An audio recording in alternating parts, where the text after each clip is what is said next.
We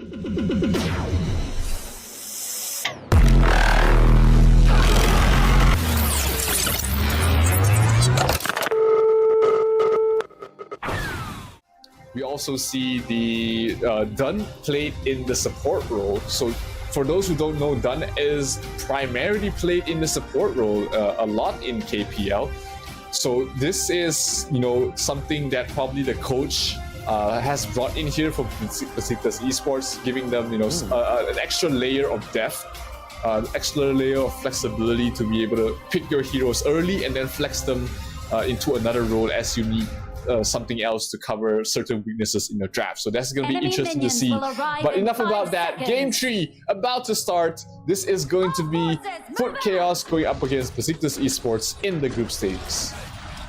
Yeah, I mean, we could probably potentially see the Dun being used as a lockdown onto like the Ganmo or the Marco Polo, because they don't really have the Don Juan, don't really want to try that because they know FUT Chaos know the ins and outs of that that hero. So going for something that isn't conventionally within the global scene, but KPL, it's going to be really interesting, especially going in up here in the clash lane with the Dharma and the Mulan as well. So heavy presence already to try and get a potential advantage early on in the clash lane, as it seems.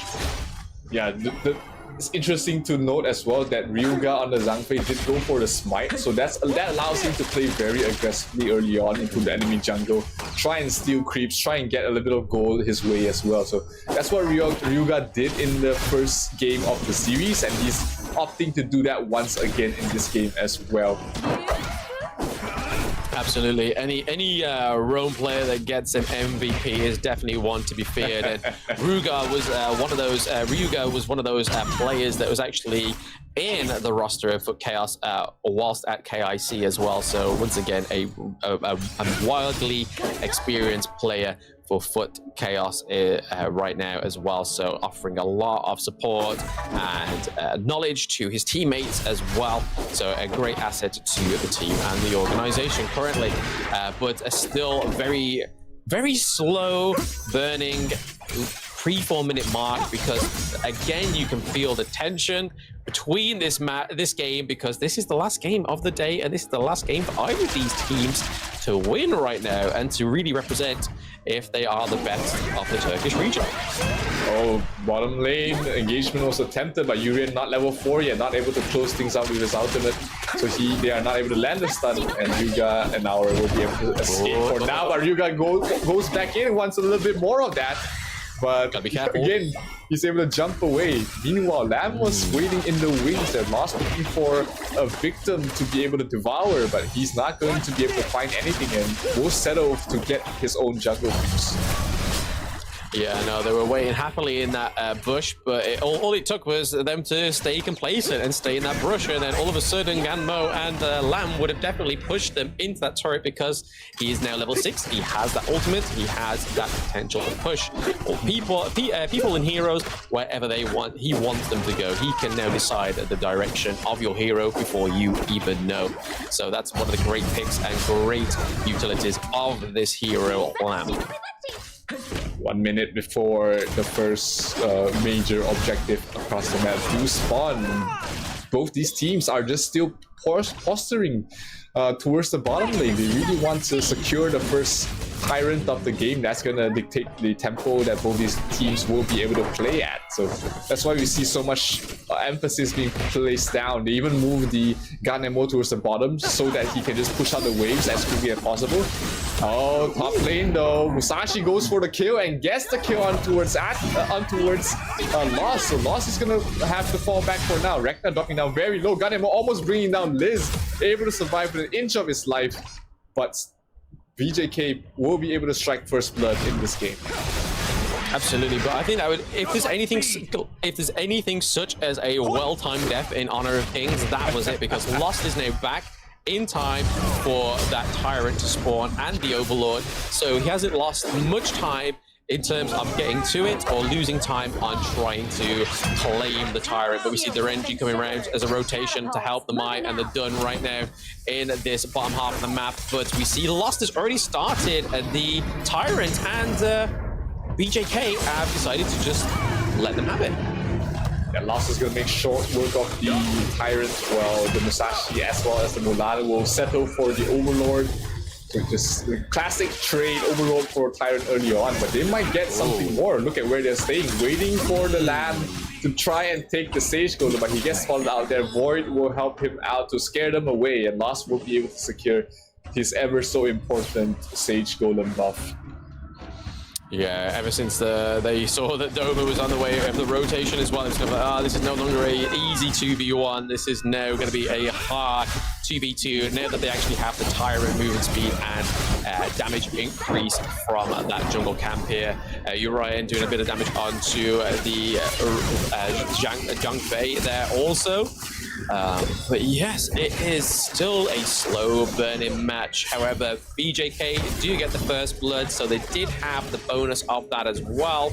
It's just all about trying to put some pressure in these lanes. We just don't want the same thing to happen to BJK as the second game, where they lost complete control of that mid lane, and the same with the side lanes. They only opened them up towards the latter part of the game, when the only turret they got in the early game was the farm lane and they traded it at the same time as the clash lane. So it was really a great trade-off for them early on. So I think they're just trying to learn from that here, trying to keep all their lanes a little bit healthier in order for them to try and win this early game by opening up that mid lane turret, because it is detrimental to opening up the enemy farm.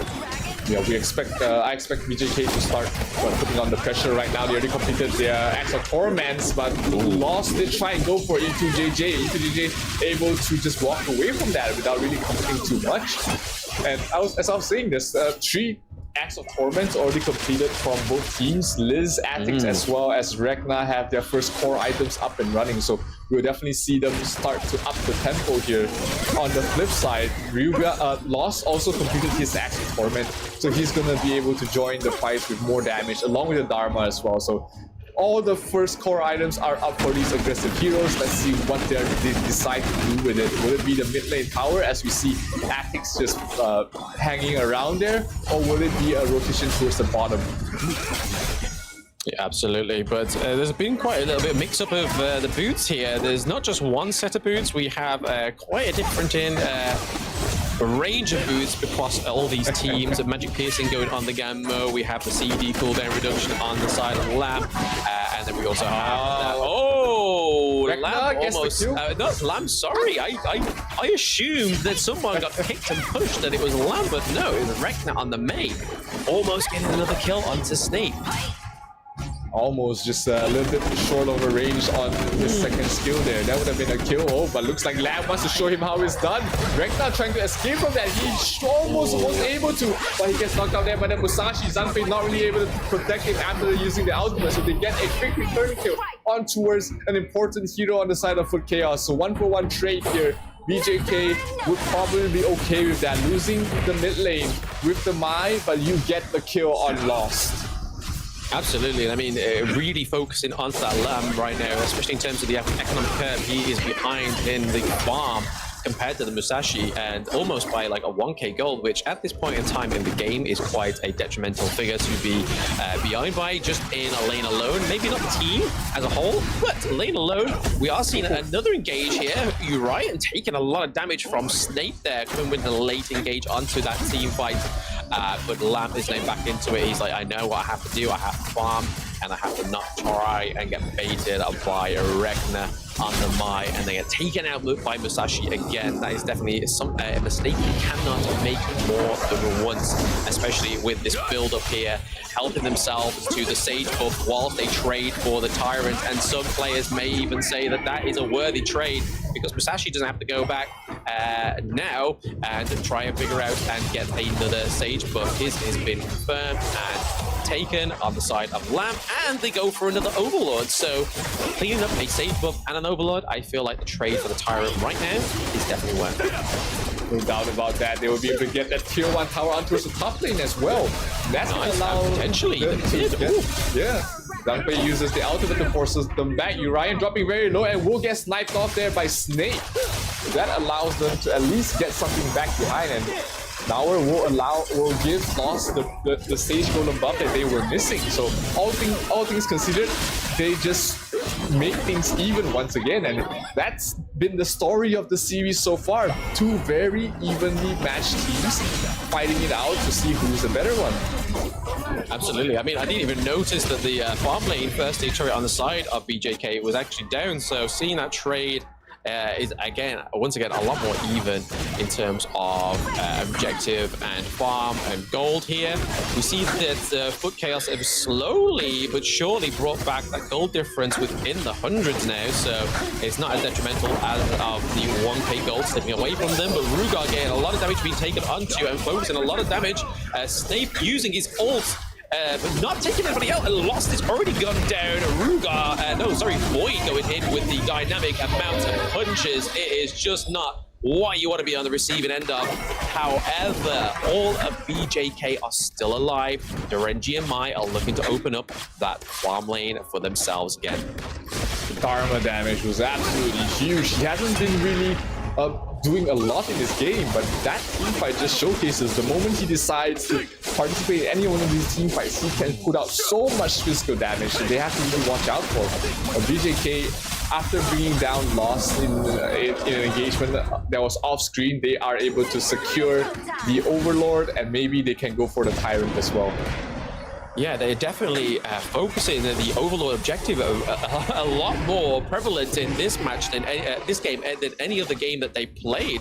They are just focusing, they're giving up the Tyrant, they just want to secure these lanes because they know inevitably a lane taken is a lot better than a temporary damage and movement speed buff here. And there goes the mid lane turret, the holy grail of the lanes has now been taken thanks to the Vanguard. And now comes the Shadow Vanguard. Could we get a potential tier 2 takedown of a turret right now? There's a lot of trading blows going on in the back line of FUT. Snape's damage just dissuades them from going any further after dropping down with a single of his ultimate. Void trying to do his best to defend the top tier 2 tower, and they should be able to hold things back for now as Musashi is waiting for the next stage golden buff to be able to join the fight. He has gotten it. No. Oh no. What an overstep there by Regner. I even saw that coming. We saw Lamp in the bush. He's just waiting for his prey to be overstepped, and it was. But yeah, they are looking to take the Tyrant for the third time, whilst BJK are looking to take a high ground turret. Is this going to be an even trade? Probably not, because their whole clash lane is wide open. All they've got to do is teach Regner not to overextend in that mid lane. But maybe that was the tactic. I would absolutely give it to BJK for taking that trade there. Sure, they lose rank now for 20 seconds, but they open up the top lane, which is going to be so much pressure being put on the side of FUT Chaos after this. But maybe BJK needs to take a chill pill for now. They're not fully gathered towards the mid lane. Oh, Snape snipes off E2JJ. 85% HP to nothing in a matter of seconds. That is the power of the gun and maul. At a long range against these marksmen, you really have out for every single skill that you pass. Absolutely, and you can see the placement again by Rugar on the Zhang Fei is really helping Snape open up these snipes, but Snape taking a lot of damage there from the Mai, it seems, but once again the stun onto the wall from Doma really opened up that, but they still lose the tier 2 turret in the mid lane, and Noir going in with a kill. Crucial crowd control from Zhang Fei, like we've just been talking about there. He has been a key part in making sure and promoting a healthy team fight for his team. Yeah, the Zhang Fei as well as the Dharma combination is just so strong. You lock him to a wall, and then Dharma can just go ham with his Fists of Fury. And that, from a really bad trade on the top lane that FUT Chaos just went through, they got the mid lane tower, they got 2 crucial kills, and now they're ahead in terms of gold. Absolutely, this has been really a eye-opening part for FUT Chaos here. They have pushed the mid lane just as much as they can up until the higher ground, and it's all about just getting the higher ground in these team fights so they can proceed pushing the mid lanes and pushing the side lanes as well. But the thing that's going to be a constant pressure in the back of FUT Esports is knowing that Lamp or somebody has to go and stop that minion wave, because if they don't, that can do some real damage to the crystal and apply real pressure into these team fights being at odds against your enemy. Yeah, Marco Polo is getting to a point where he's starting to be scary. The Daybreaker almost completed already, so that's going to provide him with the maximum amount of attack speed that he needs to be at the peak of that hero. So right now we're looking very scary. He has, but he's very squishy though. Almost gets run down there by the Mai by Rekna on the Mai. And he has to play it safer while his team will go for the Overlord. Absolutely. So first Overlord for FUT Chaos there. They've taken one of the pride and joys from BJK as they have just been given a good pressure to the Overlord for the entire match. But now Mai is in the wake there. Looking to pick out Snape, and he does. There goes Snape. Snape is down. Ganmo, one of the big amounts of damage goes out. But we've seen at the back of the queue there, Doma doing a lot of damage onto E2 JJ, which is Direnji, but Direnji manages to take him out. There is minion waves being pushed up onto the side lanes of BJK, and once again Marco Polo just wiping out the Renji. He should have just recalled, cleared up that turret wave in the farm lane, and just would have been as healthy as he should have been, re-engaging back into the team fight. But right now the Shadow Vanguard and the Vanguard are all looking pretty prevalent in that farm lane. They have got to be careful, but BJK did actually get quite a good one up there on FUT Chaos within that team fight. Definitely. I mean, Rekna with that positioning, able to bring down the gun and mortar before he's able to cast a Stinger skill, absolutely saved BJK from at least losing one tier 3 tower, because we did see the waves were being cleaned up there from the side of FUT Chaos. They wanted to go for at least 2 tier 3 towers, and with one snipe coming from Rekna on Snape, they stopped the entire tempo, they stopped the entire push. But can they come back in time to try and contest this this Tyrant? I don't think so. It's going down pretty fast with an hour's damage. Yeah, looking at the position of Atix there in the jungle, he definitely isn't making that his priority. I think they're just going to wait for some sort of gank. That's all they can really hope for, because it worked really well for him in that first team fight, taking out Gammo. That is all they can wish for, is trying to take out Gammo, take out Doma before Lam re-engages there. But Liz, Atix, and E2JJ come out of the bush there, leaving Reckon there, recalling. It's going to be a bit of a bait there. Okay. Not quite the claim that Lamb was looking for there.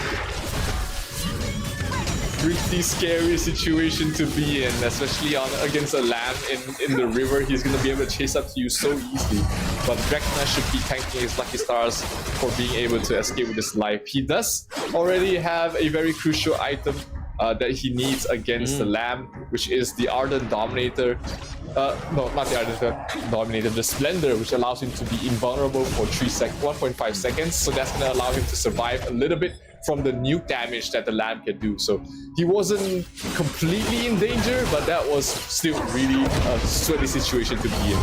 Absolutely, huge push here, locking down the Musashi. Musashi goes down due to Lamb. There's CC immunity on Mulan. We've got Rekna too far in the back of the queue, trying to take out Ganamo, but it's met by Goma there. And then once again, Lamb gets his resurrection taken from it.